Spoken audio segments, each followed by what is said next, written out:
అందరికీ నమస్కారం. అమరావతికి చట్టబద్ధతను కల్పిస్తూ రూపొందించినటువంటి రాష్ట్ర విభజన చట్టం 2014కి సవరణ బిల్లును ఇవాళ లోక్సభలో ప్రవేశపెడుతున్నారు. నేను అనుకోవడం ఈ వీడియో మీకు రీచ్ అయ్యే పాటికి లోక్సభలో ప్రవేశపెట్టే ఉంటారు. కేంద్ర హోంశాఖ సహాయ మంత్రి నిత్యానంద రాయ్ ఈ బిల్లుని ప్రవేశపెడుతున్నారు. ఇవాళ లోక్సభలో ఆమోదం పొందుతుంది, రేపు రాజ్యసభలో ప్రవేశపెడతారు.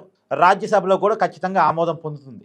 ఎందుకంటే లోక్సభలో రాజ్యసభలో ఎన్డీఏకి బలం ఉంది కాబట్టి, అందులో అపోజిషన్ పార్టీస్ కూడా, కాంగ్రెస్ పార్టీ కూడా అమరావతి రాజధాని అనేటువంటి విషయాన్ని నొక్కి చెప్తుంది కాబట్టి ఈ బిల్లుకి ఒక వైసీపీకి తప్ప ఇంకెవరికి అభ్యంతరాలు పెద్దగా ఉండవు. కాబట్టి వైసీపీ కూడా అనఫిషియల్గా వ్యతిరేకిస్తుంది తప్ప అఫిషియల్గా బిల్లుకు వ్యతిరేకంగా మాట్లాడలేని పరిస్థితి. కాబట్టి అందరూ వైసీపీ వ్యతిరేకించినా పోయేదని పెద్దగా ఏం లేదు. వాళ్ళకున్నది లోక్సభలో 4 స్థానాలు, రాజ్యసభలో కూడా వాళ్ళకున్నది ఎంతో బలం లేదు కదా వైసీపీకి. సో వాళ్ళు వ్యతిరేకించినా అనుకూలించినా వాళ్ళతో సంబంధం లేకుండా ఈ బిల్లు లోక్సభలో రాజ్యసభలో ఖచ్చితంగా ఆమోదం పొందిద్ది. ఇవాళ లోక్సభలో, రేపు రాజ్యసభలో. తర్వాత వెంటనే రాష్ట్రపతికి పంపిస్తారు. రాష్ట్రపతిని అనుకోవడం శుక్రవారం నాడు ఆయన సైన్ చేసి నోటిఫికేషన్ రిలీజ్ చేస్తారు. వన్స్ నోటిఫికేషన్ వచ్చింది అంటే ఇక అమరావతికి చట్టబద్ధత వచ్చినట్టే లెక్క. అంటే రాష్ట్ర విభజన చట్టంలోని సెక్షన్ 5 క్లాజ్ 2లో ఇప్పటి వరకు ఉంది ఏంటంటే అక్కడ ఆంధ్రప్రదేశ్ కొత్త రాజధానిని ఆంధ్రప్రదేశ్ ప్రభుత్వం డిసైడ్ చేసుకుంటుందని ఉంది. ఆ పదాన్ని తొలగించేసి ఆంధ్రప్రదేశ్ రాజధాని అమరావతి అని పెడతారు.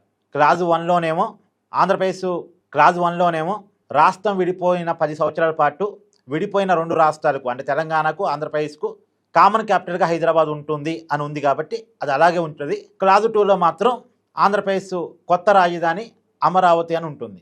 ఎప్పటి నుంచి అమరావతి అంటే జూన్ 2, 2024 నుంచి ఆంధ్రప్రదేశ్కి రాజధాని అమరావతి. ఎందుకంటే జూన్ 1, 2024 వరకు కామన్ క్యాపిటల్గా హైదరాబాద్ ఉంది కాబట్టి జూన్ 2, 2024 నుంచి కామన్ క్యాపిటల్గా అమరావతి ఉంటుంది.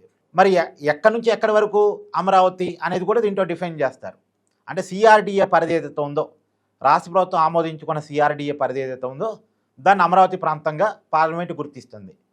రేపొద్దున సిఆర్డిఏ తన పరిధిని పెంచుకోవచ్చు. ఇప్పటివరకైతే సిఆర్డిఏ ఏదైతే డెసిషన్ తీసుకుందో అమరావతి ఇంత అని, అంతవరకు అమరావతి. రేపు అంటే పూర్తిగా అమరావతి సరిహద్దులు నిర్ణయించుకునే అధికారం సిఆర్డిఏకే ఉంటుంది. ఇది ఒక మంచి పరిణామం. ఎందుకంటే పార్లమెంట్లో అమరావతికి సరిహద్దులు పెట్టారనుకోండి, రేపొద్దున అమరావతిని విస్తరించుకోవడానికి రాష్ట్ర ప్రభుత్వానికి అధికారాలు ఉంటాయి. కానీ ఆ పరిస్థితి కూడా లేకుండా సిఆర్డిఏ పరిధి అమరావతి అని పెడుతున్నారు. ఆ సిఆర్డిఏ చట్టం ప్రకారం సిఆర్డిఏ వాళ్ళు కావాలనుకుంటే అమరావతి పరిధిని పెంచుకుంటూ ఉంటారు. ఇక రాష్ట్ర ప్రభుత్వం చేతుల్లోనే అమరావతి పరిధిని పెంచుకునేటువంటి అవకాశం ఖచ్చితంగా ఉంది. ఇప్పుడు ఎలాగైతే తెలంగాణ ప్రభుత్వం జిహెచ్ఎంసీ పరిధిని పెంచుకుందో అలాగే రేపు అమరావతి పరిధిని క్రమక్రమంగా ఆంధ్రప్రదేశ్ ప్రభుత్వం సిఆర్డిఏ చట్టం ద్వారా పెంచుకునేటువంటి అవకాశం ఖచ్చితంగా ఉంది. సో రాష్ట్ర ప్రభుత్వ అధికారాన్ని కిలి చేయకుండానే అమరావతి చట్టబద్ధత రాబోతుంది. నేను దాకా జర్నలిస్టు సాయి లాంటి వాళ్ళు మాట్లాడింది ఏంటంటే అమరావతికి సరిహద్దు ఏంటి, దాన్ని తీర్మానంలో చెప్పలేదు కదా, అసెంబ్లీలో చెప్పలేదు కదా, అది చెప్పకుండా అమరావతికి చట్ట కల్పిస్తారు, ఇలా రకరకాలుగా మాట్లాడారు కదా. సరే వాళ్ళకి సబ్జెక్ట్ తెలియదు, మోస్ట్లీ ఏం లేదు. వైసీపీ వాళ్ళు విధ్వంసం వెలగక్కమని చెప్తారు కాబట్టి వాళ్ళు ఏదో అమరావతి మీద 4 రాళ్ళు వేయటం కోసం ఇష్టం వచ్చినట్టు మాట్లాడుతూ ఉంటారు. అమరావతికి సరిహద్దులు ఉన్నాయి, అమరావతికి సిఆర్డిఏ చట్టం ఉంది. ఆ సిఆర్డిఏ చట్టంని కూడా పార్లమెంట్ గుర్తిస్తుంది. So very clear. ఈ రోజు నుంచి, అంటే ఈ రోజు కాదు, రాష్ట్రపతి నోటిఫికేషన్ రిలీజ్ చేసినప్పటి నుంచి ఇక అమరావతికి పార్లమెంట్ చట్టబద్ధత ఉన్నట్టు లెక్క.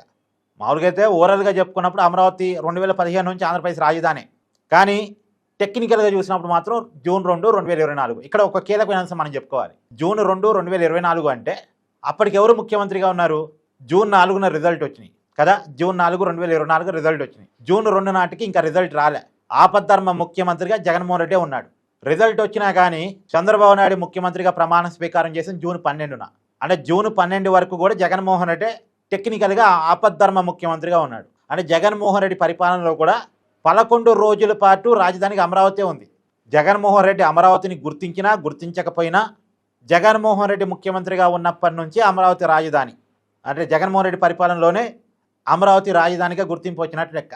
అయితే ఇక్కడ కూడా ఒక విషయం, 11 అనే నెంబర్ చూడండి. జగన్మోహన్ రెడ్డి పరిపాలనలో చివరి 11 రోజులు అమరావతి రాజధాని. వైసీపీని మాత్రం ఈ 11 అనే అంకె వదలట్లేదు. ఎందుకంటే ఈ మధ్య చూస్తున్నాం కదా, బాగా వైరల్ అవుతున్నాయి. ఆంధ్రప్రదేశ్లో పెరగబోయే అసెంబ్లీ స్థానాల సంఖ్య ఎంత? 263. 263 అంటే 2 + 6 + 3 ఎంత? 11. ఆంధ్రప్రదేశ్లో పెరగబోయే లోక్సభ స్థానాలు ఎంత? 38. 38 అంటే 3 + 8 ఎంత? 11. వైసీపీకి పార్లమెంటులో అంటే నూతన పార్లమెంటు భవనంలో ఒక రూమ్ కేటాయించారు. వైఎస్ఆర్ఎల్పీకి. వాళ్ళకి ఆ రూమ్ నెంబర్ ఎంత 11, వాళ్ళ పార్లమెంటరీ పార్టీకి వాళ్ళ రూమ్ కేటాయించారు. ఆ రూమ్ నెంబర్ కూడా 11. సరే, తర్వాత దాన్ని వాళ్ళు మార్చుకున్నారు కొద్దిగా స్పీకర్ గారు పర్మిషన్ అడిగి.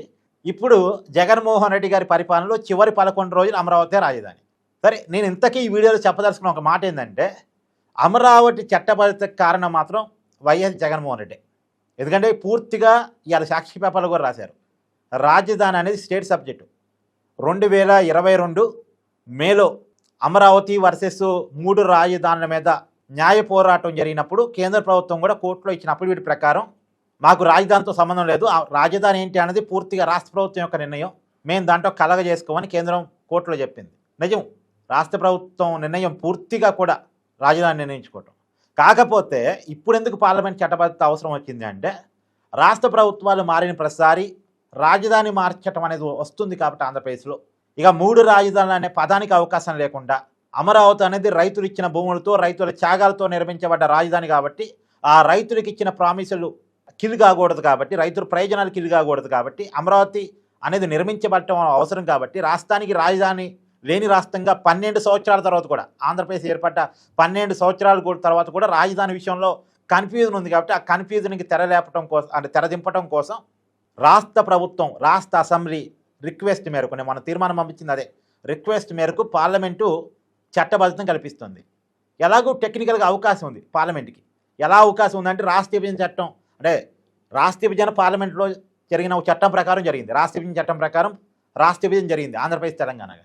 సో ఆ చట్టంలోనే చేరిస్తే ఇక పొద్దుగా మార్చడానికి రాజధాని అవకాశం ఉంటుందిగా. రేపు ఎవరైనా రాజధాని మార్చారంటే మళ్ళా పార్లమెంట్లో ఈ చట్ట సవరణ తీసుకొస్తేనే సాధ్యం. పార్లమెంట్ చట్ట సవరణ తీసుకురావటం ఇక వైసీపీకి ఇంపాసిబుల్ కదా. వైసీపీకి పార్లమెంట్లో బలం ఏమి ఉండదు కదా, అది ప్రాంతీయ పార్టీ. వాళ్ళు అడిగితే కేంద్రంలో ఎవడు ఒప్పుకోడు కాబట్టి ఇక సాధ్యం కాదు. అమరావతిని రాజధానిగా వైసీపీ కూడా అంగీకరించాల్సింది. కానీ ఈ పరిస్థితి పూర్తిగా ఇది స్టేట్ సబ్జెక్టు. రాష్ట్ర ప్రభుత్వం డెసిషన్ 2015లోనే తీసుకుంది. అమరావతిని నిర్మాణం స్టార్ట్ కూడా చేసింది, ఒక దశ వరకు అమరావతిని నిర్మించింది కూడా.